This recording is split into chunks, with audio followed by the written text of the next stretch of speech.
Porque la historia se lee, se escucha, se vive.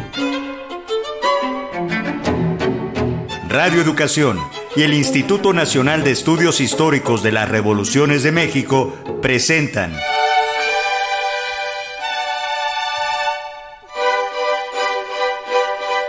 Historia Viva, la voz del pueblo de México.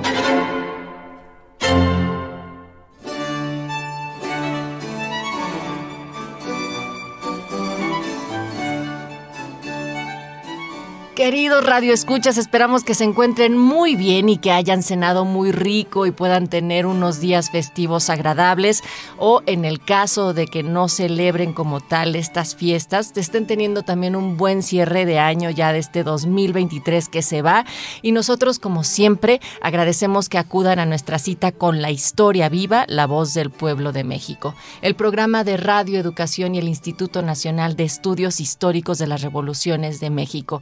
Y nosotros queremos aprovechar la coyuntura de estas festividades y entonces con Felipe decidimos abordar desde la perspectiva histórica y cultural las tradiciones de la Navidad y de los Reyes Magos, pues que están presentes en la práctica y también en la memoria colectiva de la sociedad. Felipe Ávila, historiador, titular de este espacio, me da mucho gusto saludarte. A mí también, Natalia. No sabes qué gusto me da estar contigo y con Beca Duncan ahora. Así es, ya está con nosotros Beca Duncan, quien además de ser historiadora de arte y divulgadora cultural, nos ha logrado transmitir desde distintos espacios no solo el conocimiento, sino el asombro también por entender cómo surgen estas tradiciones y también las adaptaciones que han tenido a lo largo del tiempo. Beca, qué gusto que ahora nos podamos encontrar en la cabina.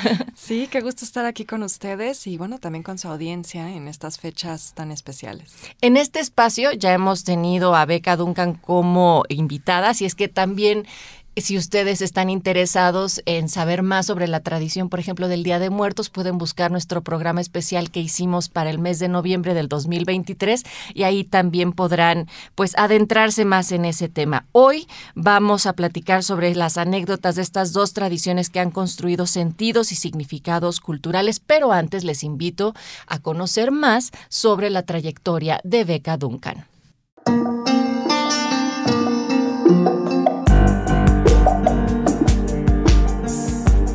Beca Duncan, nacida en la Ciudad de México en 1988, es egresada de la licenciatura en Historia del Arte por la Universidad Iberoamericana y actualmente se dedica a la divulgación cultural.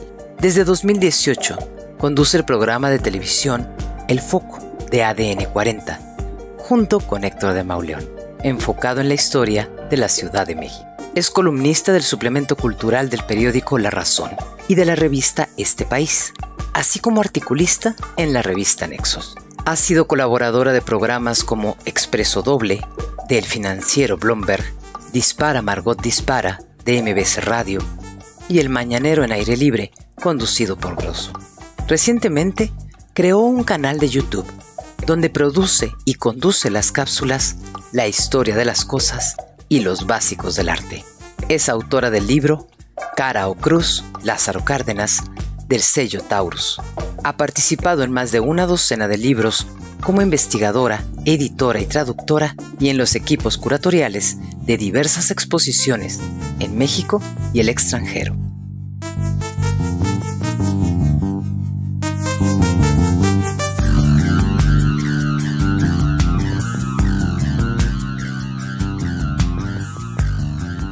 Beca Duncan nos acompaña en esta ocasión y ustedes pueden seguir nuestra transmisión vía redes sociales. Estamos en Facebook, X, YouTube, tanto en Radio Educación como en el INERM, y también estamos en el 96.5 de FM, 1060 de amplitud modulada o alguna de las 43 estaciones e instituciones que comparten nuestra señal en lo largo y ancho de la República Mexicana.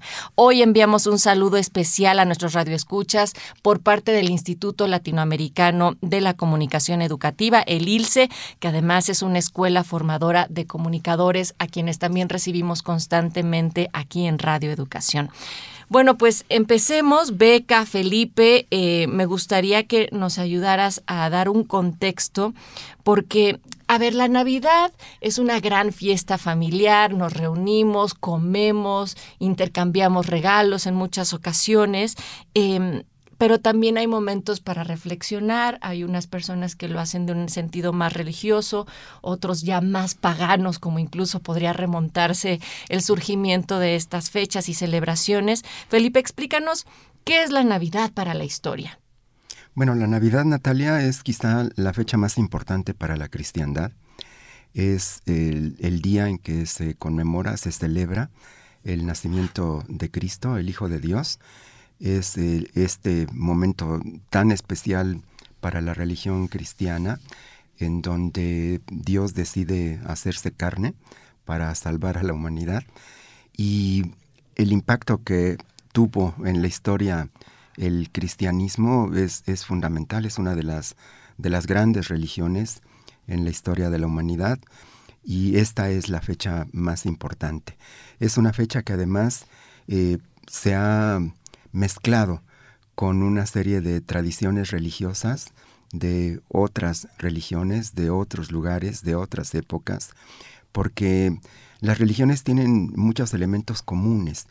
En todas sus dioses, sus diosas tienen cualidades muy peculiares, pero en todas las religiones, en sus orígenes, los ritos, los dioses, las liturgias están asociadas a ciclos agrícolas, y hay siempre un pensamiento religioso en donde la vida y la muerte están muy estrechamente vinculadas, y en donde lo que se vive en la naturaleza con el paso de las estaciones, con el nacimiento y el ocaso del sol, de la luna, de las lluvias, de las catástrofes naturales y las observaciones que se hacen de los cielos desde tiempos ancestrales, siempre han tenido un significado religioso, que los distintos pueblos lo han utilizado para explicar sus orígenes, para vincularse con sus deidades.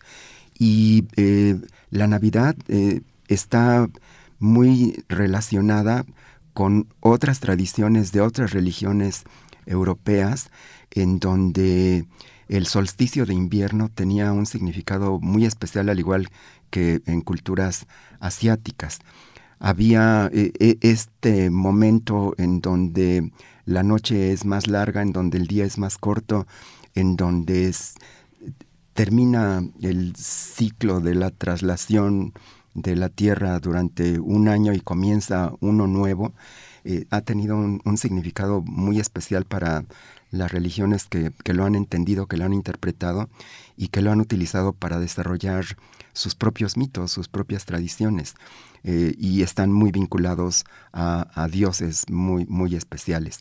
El cristianismo originalmente se amalgama con estas tradiciones que ellos llamaron paganas, y que con el paso de los siglos, en la medida en que el cristianismo se fue consolidando como una religión de Estado en la Roma imperial de la última época, se fue amalgamando, fusionando, sincretizando con todas estas tradiciones, y se fue también explicando por parte de los padres fundadores de la Iglesia el significado especial que tiene esta fecha.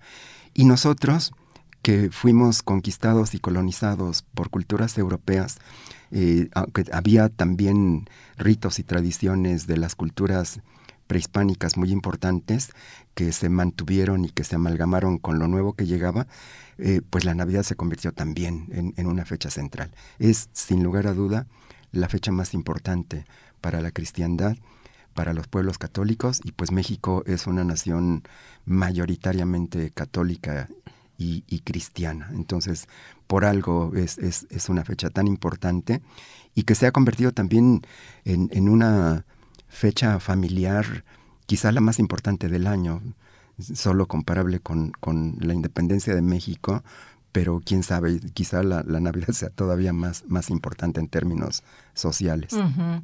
Beca Duncan, a ver, la Navidad, como muchas otras festividades que celebramos actualmente, también está lleno de unas historias que no siempre podemos rastrear la precisión de cada uno de sus orígenes. Por ejemplo, el 25 de diciembre celebramos el nacimiento de Jesucristo. Aunque antes se registraban solamente los decesos, no necesariamente cuando nacía la gente, y no sabemos si esto fue o no real. ¿Cómo surge y también cómo se fue llenando de todos estos elementos que ahora la conforman, como el árbol de Navidad, la cena, los regalos, etcétera?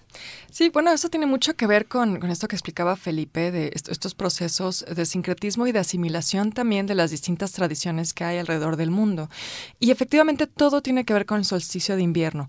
O sea, no hay que olvidar, y es algo que hablábamos también con el Día de Muertos, ¿no? Que finalmente Europa y donde estamos nosotros en América del Norte nos encontramos en el hemisferio norte. Entonces, el solsticio de invierno va a ser, digamos, un fenómeno que nos va a impactar de ambos lados del mundo, también en ciertas zonas de Asia. Entonces vamos a encontrar coincidencias con pues esta noche que es la noche más oscura del año, y eso va a tener también connotaciones muy vinculadas al pensamiento mágico y religioso, desde luego, ¿no? Encontramos en ese sentido orígenes de la Navidad en tradiciones egipcias, como por ejemplo el nacimiento de Ayón, que también era una festividad vinculada al solsticio de invierno. También había un culto a Mitra, en las iglesias helenísticas, precisamente el 25 de diciembre. De este lado del mundo había una festividad llamada el Panquetzalistli, que era una fiesta dedicada a Huitzilopochtli, dios solar.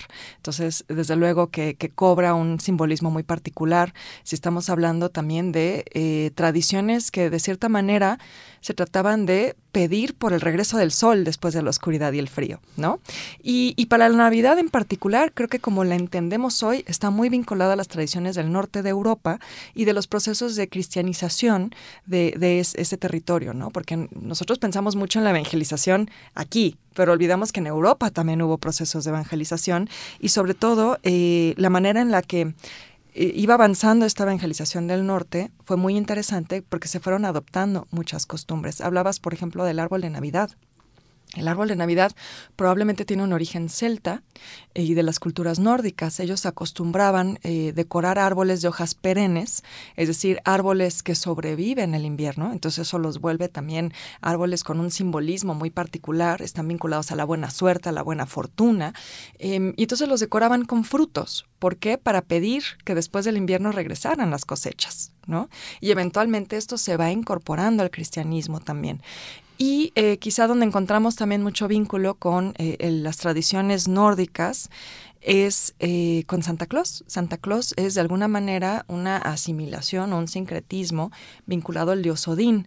En esta fecha del solsticio de invierno sucedía algo que se llamaba el Asgard. Me cuesta trabajo pronunciarlo. El Asgardsreien. Si alguien puede hacerlo, eres tú, Beca. Que era la gran casa. Y esto es bien interesante. Había esta idea de que al ser la noche más oscura del año, también era una noche en la que los espíritus rondaban la tierra, ¿no? Los espíritus salían, estos espíritus malignos a veces, y el propio Odín llevaba a cabo esta gran casa, que era como una casa de espíritus en el cielo, ¿no? O sea, como que salían todos estos seres sobrenaturales y llevaban a cabo una cacería, que es algo de la tradición europea, ¿no?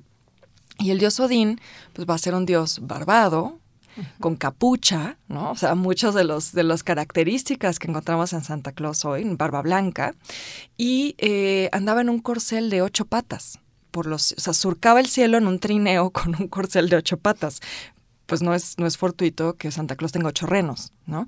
Entonces vamos a encontrar también esas similitudes. ¿Por qué? Porque lo que se está tratando de hacer es asimilar las tradiciones paganas al cristianismo, ¿no? Y hay que decir que esos renos seguramente son hembras. Exactamente. Porque sí, los machos pierden sus cuernos durante el invierno. Pero también hay historias que remontan el surgimiento de Santa Claus, por ejemplo, Beca, a San Nicolás, claro, siglo IV. Así es.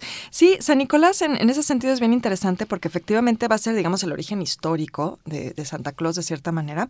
De hecho, Santa Claus, la palabra viene de Sinterklaas, que es la manera en la que se denominaba a San Nicolás en países como Holanda, por ejemplo, Países Bajos.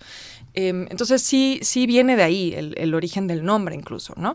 ¿Cuál es la historia de San Nicolás? Bueno, él vivía en la ciudad de Mira, hoy Turquía, efectivamente en el siglo IV. Él es heredero de una gran fortuna porque sus padres mueren en una epidemia cuidando a los enfermos, y entonces él decide dedicar esa fortuna a la caridad y, se convierte en obispo, ¿no? Y una de las historias más famosas, que también se ha convertido en una tradición navideña, es esta de las calcetas navideñas o las medias que se cuelgan, ¿no? en la chimenea, porque hay por ahí una historia de que él, para ayudar a un padre viudo que tenía 3 hijas que no se podían casar, porque él no tenía dinero para la dote, a las mujeres se tenía que casar con una dote, San Nicolás decidió echar por su por su chimenea, una bolsa de oro, y esa bolsa de oro cayó en una de las medias que las hijas habían puesto a colgar ahí por el fuego, a secar, y bueno, de ahí viene esta idea de que San Nicolás te trae regalos. Y de hecho, como la festividad de San Nicolás es en realidad el 6 de diciembre, todavía en muchos países de Europa, el 6 de diciembre es el día en el que los niños reciben sus regalos, no el 25 de diciembre como sucede, digamos, en América, ¿no? Eso también es interesante, sigue estando el vínculo. Pero San Nicolás fue perdiendo también un poco de protagonismo. De hecho, vamos a encontrar en el siglo XIX que ya no se le llama San Nicolás, sino es, en algunos países como por ejemplo el Reino Unido, se le llamaba Father Christmas, ¿no? El Padre Navidad. Ya ni siquiera es el propio santo. Y esto también tiene que ver en gran medida con la popularidad del protestantismo. A medida que el protestantismo también va ganando terreno, pues ya no se quiere rendir culto a los santos. Entonces se empieza como a generar una imagen más neutral de San Nicolás, pero pues no quieren dejar de darle regalos a los niños, ¿verdad? Uh-huh. Ahora, yo empecé con Santa Claus con toda la intención de provocar, porque sé que hay muchas personas que sin tener ese contexto histórico dicen, es que esto es una imposición moderna, eso solamente viene de Estados Unidos, y no, hay que ver dónde se remonta toda su historia. Ahora sí, pasemos a los Reyes Magos, que ellos están ubicados para el 6 de enero. Uh-huh, así es. Bueno, fíjate, esto que dices, es probable que Santa Claus sí nos llegue a México a través de Estados Unidos. O sea, eso sí. Pero no es una creación no de es una ellos. creación eso gringa, es a lo que yo me refiero, exacto, que sí, no es ni una sí, creación reciente ni gringa, sino que sí, se remonta a tiempos muy antiguos y probablemente llegó a Estados Unidos por los holandeses, fíjate, porque hubo una migración muy importante de holandeses, sobre todo al norte de Estados Unidos, y quizás sea, porque ahí San Nicolás sigue teniendo un arraigo muy importante, ¿no? En esta versión de Sinterklaas que hay en Países Bajos. Entonces, bueno, sí nos llegó por ahí, pero efectivamente los Reyes Magos es interesante porque tendemos como a separar. A Santa Claus lo relacionamos con países protestantes uh-huh. y los Reyes Magos a países católicos. De hecho, en España, por ejemplo, los Reyes Magos son por mucho más populares que Santa Claus, ¿no? Que hay que decir que antes no eran reyes, solo eran magos, pero era muy mal vista la brujería y todos esos, quienes conocían las estrellas, la ciencia del universo. Sí, fíjate que eso es bien interesante porque también nos explica por qué cobran tanta importancia los Reyes Magos. Yo aquí les recomendaría que lean a Richard Drexler y también a Antonio Rubial, uh-huh. porque ellos han escrito mucho sobre esto. Los Reyes Magos se vuelven importantes porque precisamente lo que representan es la conversión del paganismo al cristianismo, ¿no? Son estos reyes que vienen, magos, que vienen de zonas muy lejanas, que vienen de Oriente, de estos lugares exóticos, representan también de alguna manera la otredad, ¿no? Y ellos aceptan la santidad de Jesús, ¿no? Aceptan a Jesús como lo que es, como hijo de Dios. Y eso es también lo que lo vuelve muy importante, sobre todo en América, en México, en el proceso de colonización, ¿no? Porque entonces, si en Europa ya tiene esa connotación de estas figuras que vienen de todos los lugares del mundo, se reúnen en torno a Jesús y aceptan el cristianismo, pues entonces se va a hacer una equivalencia con el paganismo de los pueblos originarios de México, ¿no? Lo que también es interesante, como decías, es que originalmente no eran reyes. Eso es parte de un proceso que se va desarrollando, sobre todo a partir de un salmo.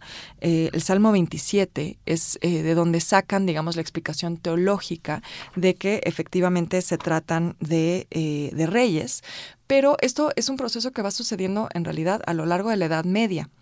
¿Por qué? Porque también es cuando se institucionaliza la monarquía. Entonces, de alguna manera, tener en el texto bíblico algo que hace referencia a la santidad de los reyes, pues es lo que nos explica también por qué comienzan a cobrar mucha fuerza como una tradición en Europa, ¿no? Es decir, legitiman a la monarquía. Y vamos a encontrar que a lo largo del tiempo también se van a volver más populares las procesiones en ese día, donde es la propia nobleza que sale a las calles a mostrar su riqueza, a mostrar su poderío. Y eso es pues también muy importante para entender por qué los Reyes Magos se comienzan a convertir en un culto tan significativo. Se buscan sus reliquias, se llevan a Colonia, ¿no? En Alemania. Eso también genera más popularidad todavía. Y además, a medida que comienza también a expandirse el mundo, a globalizarse, pues también se vuelve muy importante tener esta connotación de los Reyes Magos como los 3 continentes, ¿no? Sí, y las 3 edades. Así es, sí, también, efectivamente. Las 3 edades es bien interesante porque en un inicio vamos a encontrar que antes de asignarles un origen étnico, se les va a asignar una edad, ¿no? Uno anciano, uno de edad mediana, uno joven sin barba, ¿no? Y esto también tiene que ver con las monarquías, porque de alguna manera son las 3 edades del hombre, pero también son 3 momentos de una dinastía, ¿no? Es como la continuidad y la permanencia de una dinastía. Entonces, eso también va a sumar a esta idea de que se trata de reyes, ¿no? Y nada más para que no exista la duda de quién es quién, aclarar a las familias que nos están escuchando ahorita quién es Gaspar, quién es Baltasar. Porque se les van asignando también. Se les van asignando nombres, orígenes, efectivamente. Yo luego me hago bolas, pero Baltasar es el que es de origen africano. Y fíjense que esto es bien interesante, lo de Baltasar, porque se le va a pensar, bueno, en un inicio se va a proponer que quizá son los hijos de Noé, que después del gran diluvio poblaron los 3 continentes. Ahora, después del descubrimiento de América, no se suma un 4º rey, porque hay que decir que también el hecho de que sean 3 es un proceso, se va definiendo. A veces se hablaba hasta de 12, pero como hay 3 regalos, apóstoles. Exacto. Como hay 3 regalos, entonces tienen que ser 3 reyes, ¿no? Un regalo por rey. Y también a nivel de la Iglesia, la Santa Trinidad. Exactamente, sí, desde luego eso va a ser muy importante. Y cuando se descubre América no se suma un 4º, porque entonces eso ya los meten aprietos, porque ya habían decidido que eran 3 regalos, 3 magos. Y América como que se incorpora a Asia, porque son indios, ¿no? Entonces va a seguir siendo esta idea de que son los 3 continentes y por eso se les empieza a asignar un color de piel particular. De Baltasar se habla que quizás es de origen etíope, porque Etiopía va a tener también este vínculo con el judaísmo, ¿no? Histórico. Pero sobre todo lo que es fascinante es que la presencia de Baltasar nos habla de otra parte quizá más oscura de la historia, que es la esclavitud. En la iconografía no vamos a ver a Baltasar como un rey mago afrodescendiente hasta que comienzan a llegar esclavos africanos a Europa del Norte. Y con la llegada de ellos, aparece primero en Alemania, la primera imagen iconográfica de Baltasar como un hombre africano, pues coincide exactamente con el inicio del comercio esclavista, ¿no? Entonces, también el encuentro con las personas africanas va a generar este interés en representarlo como un hombre negro. Ahí quedó resuelta la duda para quienes siempre tenemos pero ¿quién es Baltasar y cuál es Melchor? Sí, exacto. Gaspar es el que es de Oriente Medio, ¿no? Ajá. Uh-huh.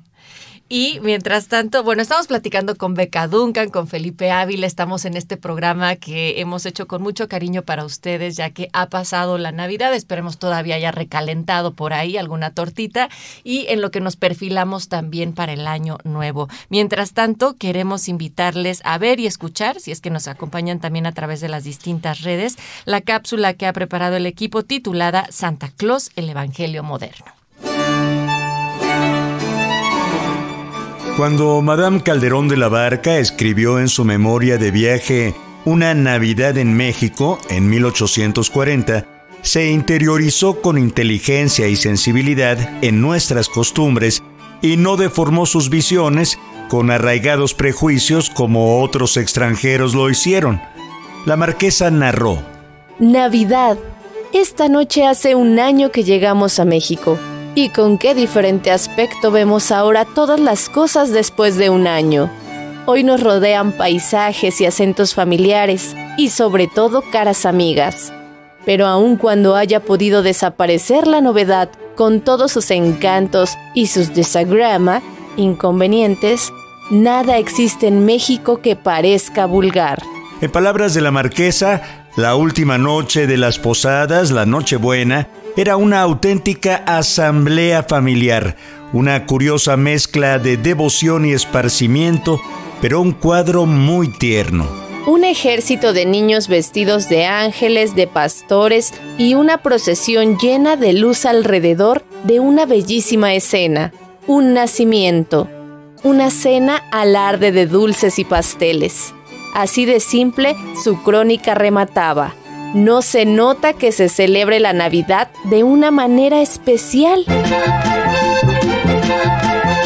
Un siglo después, el agente especial del FBI, Walt Disney, visitó México en 1942 con una misión encomendada por el presidente Franklin Delano Roosevelt, la de convencer a empresarios y gobernantes de no vender petróleo a los países del eje. Pero, por otra parte, el creador de Mickey Mouse emprendió el proyecto empresarial de incorporar a su elenco a personajes latinoamericanos para iniciar la cruzada de americanización de la cultura mexicana. Su primer producto fue la película Los Tres Caballeros, con el Pato Donald, el loro brasileño José Carioca y el nuevo personaje Panchito, un gallo charro mexicano, estrenada en la Ciudad de México el 21 de diciembre de 1944. En la década de los 50, la cruzada Disney dio paso a la expansión de Santa Claus en los medios, la publicidad y algunos comercios como Sears Roebuck o la exhibición de películas como la comedia musical Blanca Navidad 1954. Pero el señor robusto de barba blanca y gorro rojo no estuvo exento del repudio, como denunció la prensa capitalina en la Navidad de 1951, la existencia de un movimiento contra Santa Claus.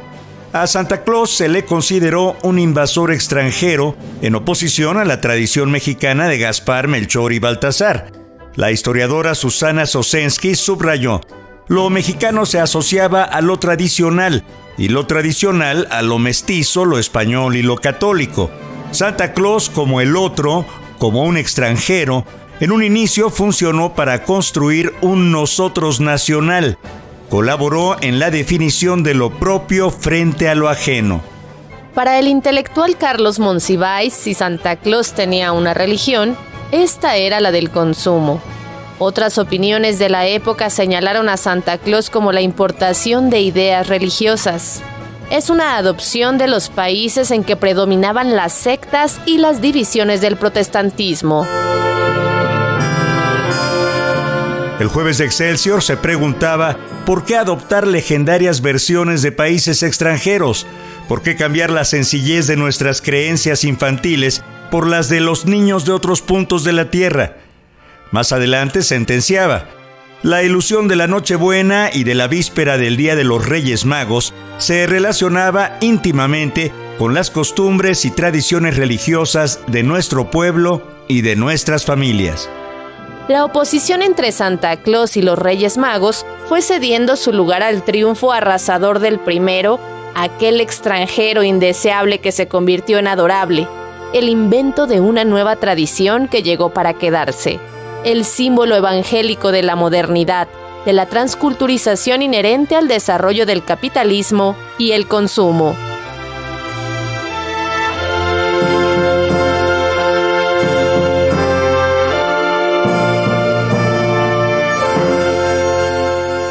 Seguimos en Historia Viva, La Voz del Pueblo de México, un espacio para la divulgación de la historia y el intercambio de ideas. En esta emisión contamos con la presencia de la divulgadora cultural Beca Duncan y del historiador Felipe Ávila. Ella también es historiadora y están desentrañando los aspectos históricos y culturales de la triada con la cual estamos finalizando cada año, que es la Navidad, Santa Claus, los Reyes Magos, el Año Nuevo. Beca, Felipe, también vamos a dar contexto, por ejemplo, como en los años 50, o sea, si ya nos estamos situando hacia la historia más moderna, en el ambiente de la posguerra, el regreso de migrantes americanizados, la urbanización, industrialización y la expansión de la educación, y de la mano el inicio agresivo de esta expansión cultural estadounidense vía todos los medios, llámese cine, publicidad. También hay un avance, por ejemplo, desde las distintas áreas del entretenimiento, como Walt Disney, y figuras que se van instalando en nuestras tradiciones.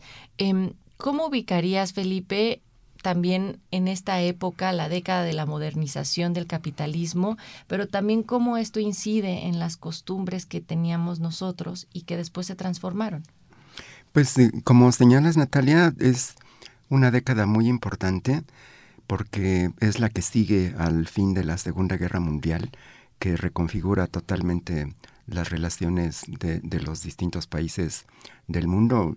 Aparecen dos superpotencias vencedoras con dos bloques muy diferenciados que luchan por la hegemonía mundial, y porque esa década quizás sea el inicio de la cultura de masas.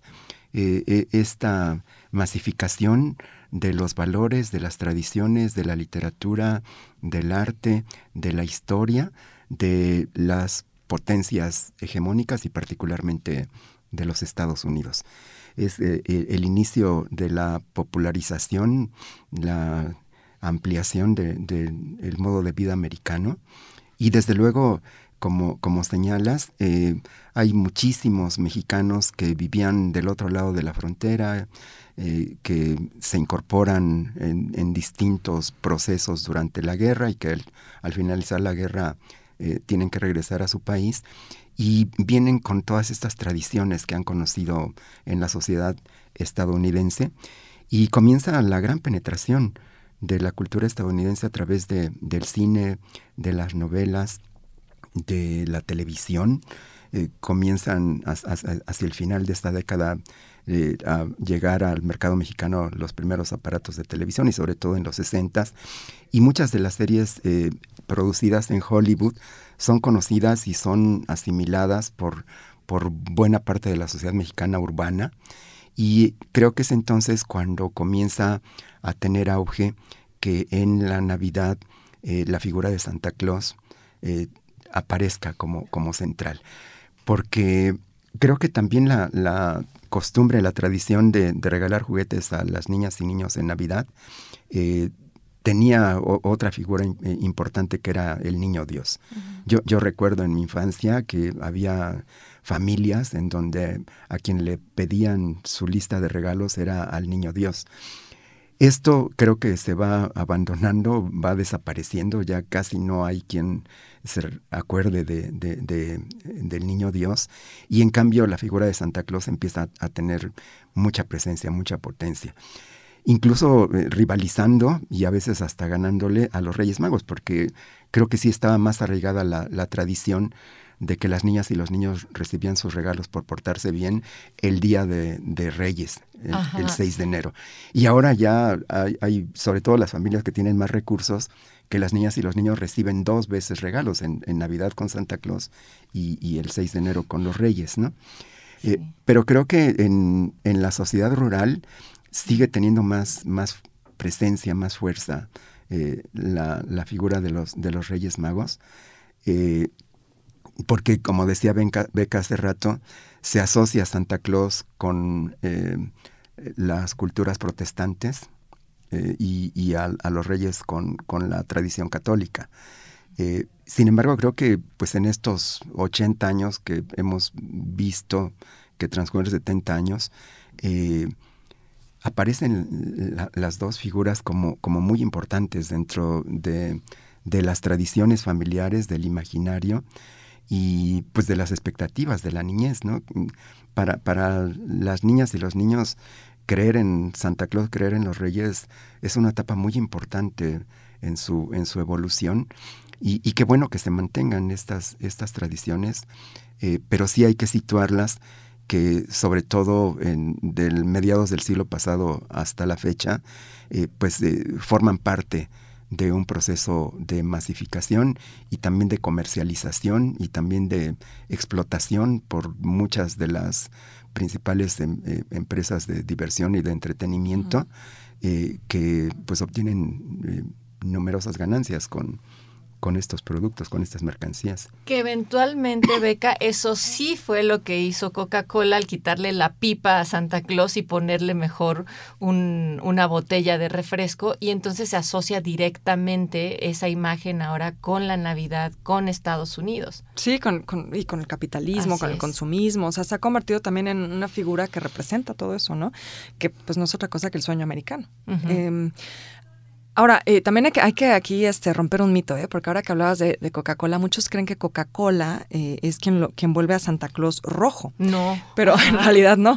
En realidad Santa Claus ya se representaba de color rojo desde el siglo XIX, porque San Nicolás utilizaba un manto rojo por ser obispo, ¿no? Entonces siempre va a aparecer con rojo, y en realidad se lo debemos más a un ilustrador que se llama Thomas Nast, que él era ilustrador de la revista Harper's Weekly, y él es el que ya le pone el gorro rojo, el traje rojo con el ¿cómo se llama? Como el peluchito blanco, ¿no? O sea, como la imagen que tenemos hoy de Santa Claus en realidad es de Thomas Nast del siglo XIX.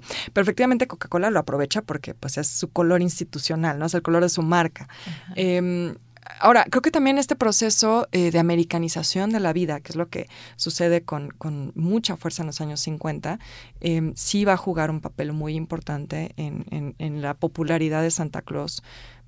Y sobre todo creo que más ahora, ¿no? Que la relación con Estados Unidos ha incrementado muchísimo comercialmente desde el TLC, también con la migración. O sea, creo que todos los mexicanos tenemos familia en Estados Unidos, ¿no? O sea, hay un vínculo ya bicultural muy importante.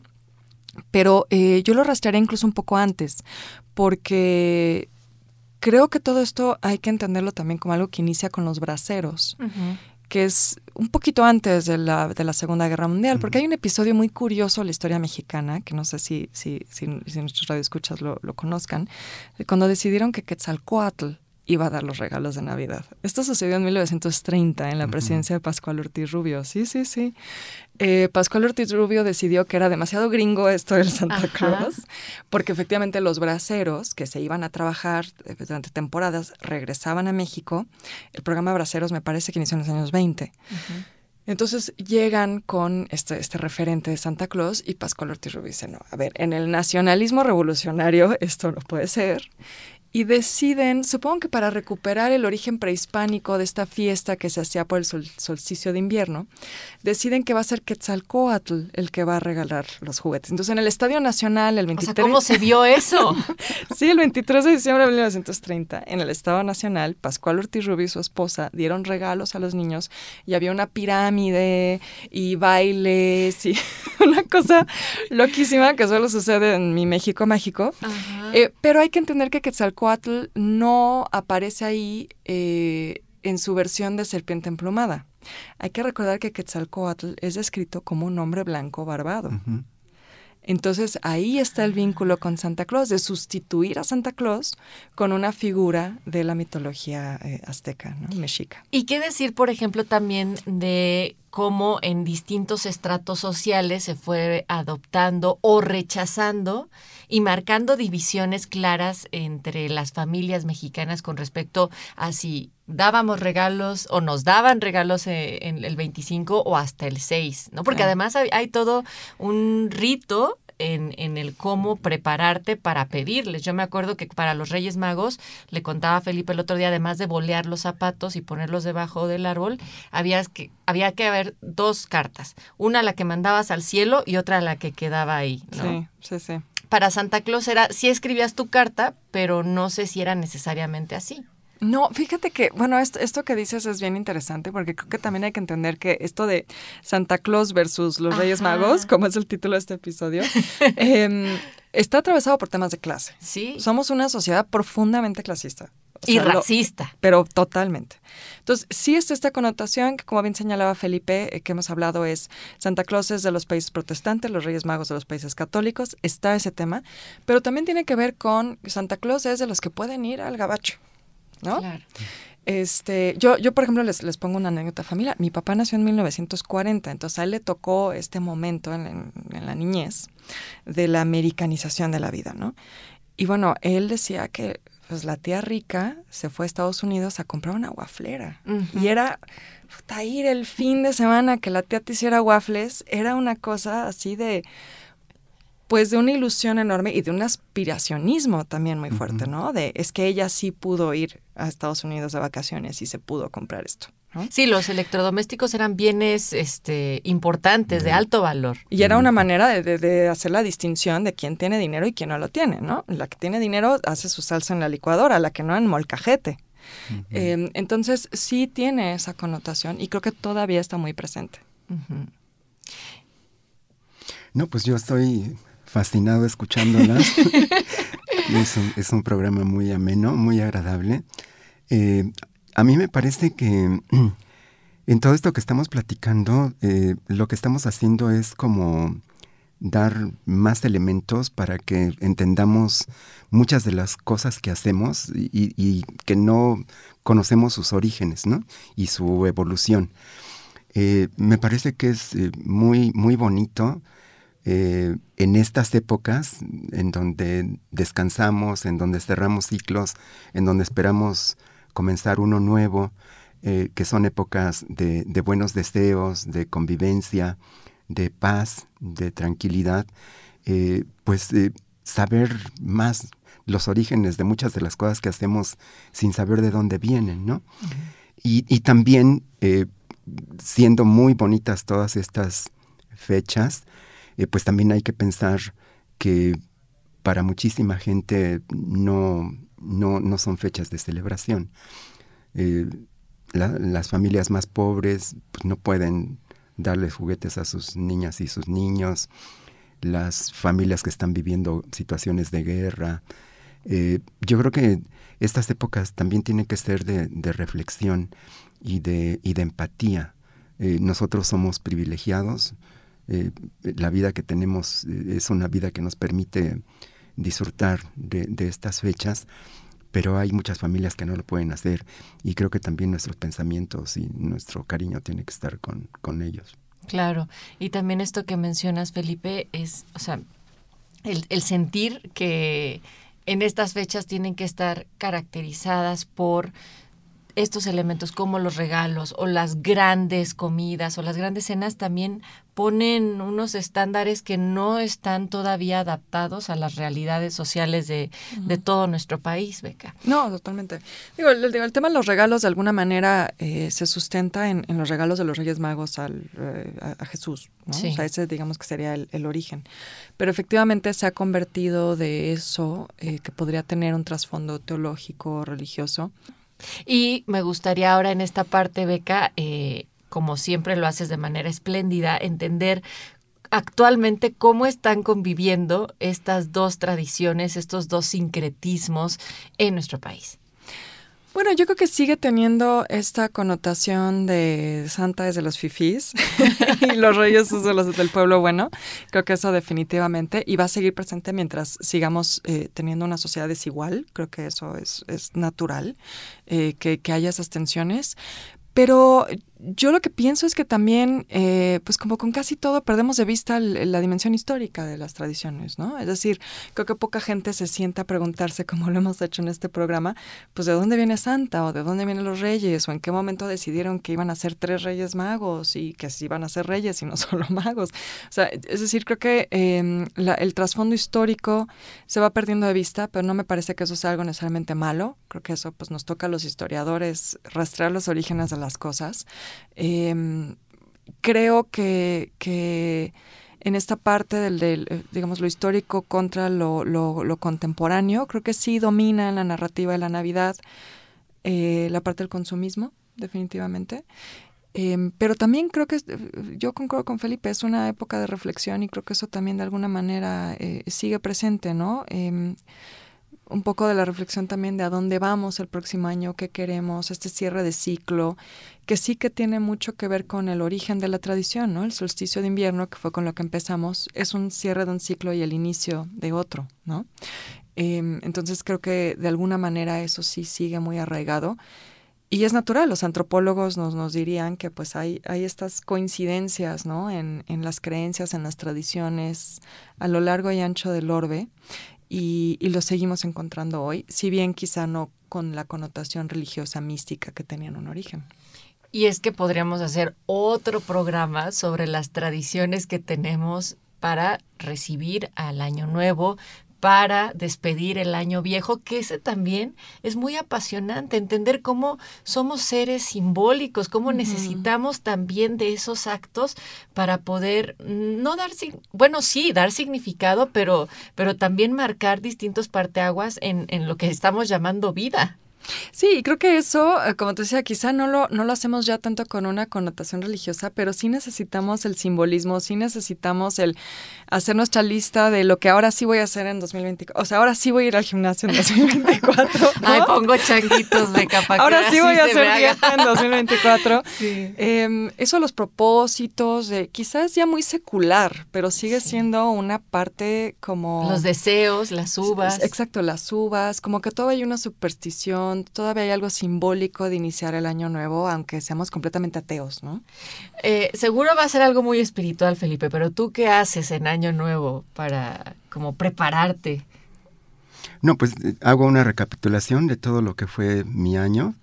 Trato de recordar y volver a vivir mentalmente los acontecimientos más importantes de este año. Hago una especie de balance y desde luego pues trato de hacer una proyección espiritual de lo que me gustaría que ocurriera el siguiente año. Y también hago una lista de propósitos que pues sí trato de cumplir siempre. Uh-huh. ¿Y también te echas las 12 uvas? Sí, en la familia sí, claro, por supuesto. ¿Tú, Beca? Sí, pues son como los ritos de paso de la noche vieja al año nuevo, ¿no? Nosotros todavía seguimos barriendo con agua hacia afuera de la casa, aventando las monedas hacia adentro. Oye, sacando las maletas. Sí, eso sí lo hago y me encanta, me encanta. Ya no veo a tanta gente en la calle dando vueltas con sus maletas, pero ahí está la propuesta para que quienes vivan por... no les vamos a decir exactamente por dónde, pero que salgamos y hagamos esto, ¿no? ¿Cómo les gustaría concluir? Bueno, a mí me encanta que podamos tratar estos temas de la vida cotidiana sobre la que pocas veces reflexionamos. Creo que hay que abrirle espacio en este micrófono. Me encanta escuchar a Beca, me encanta escucharte, Natalia. Yo creo que sí tenemos que darle un espacio a estos temas en el próximo año como un propósito de año nuevo. Y pues qué gusto estar con ustedes, de verdad. No, al contrario, ya hicimos una lista de los temas que deseamos para el 2024. Beca.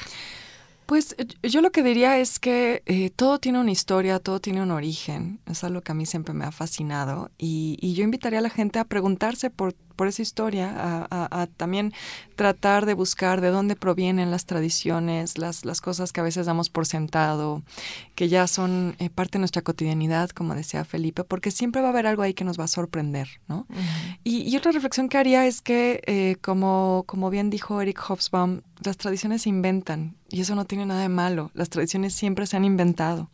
Siempre hay alguien que se le ocurrió hacer algo por primera vez y se convirtió en la norma, ¿no?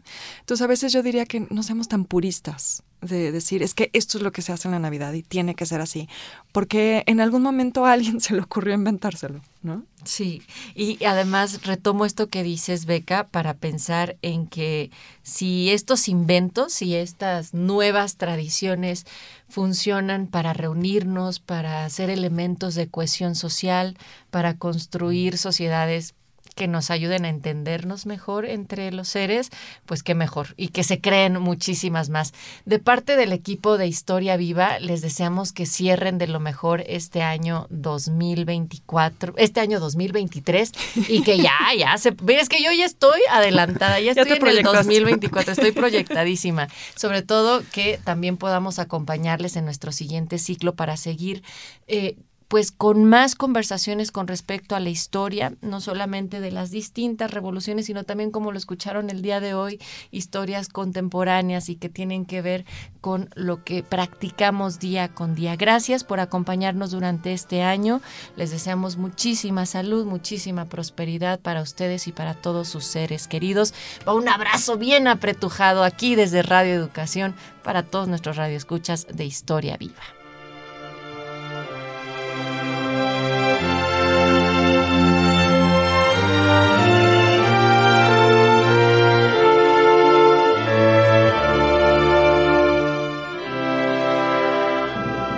Participamos en este programa por Radio Educación, Oscar Guerra, Ivette Mota, Laura Viadas, Alma Lilia Martínez, Sureli Acevedo, Tania Nicanor, Roberto Hernández y Guillermo Lagarda.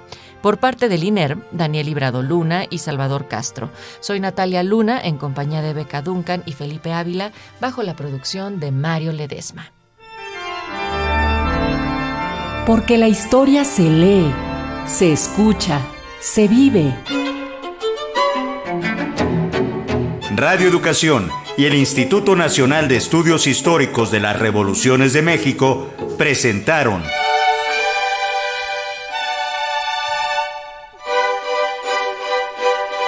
Historia Viva, la voz del pueblo de México.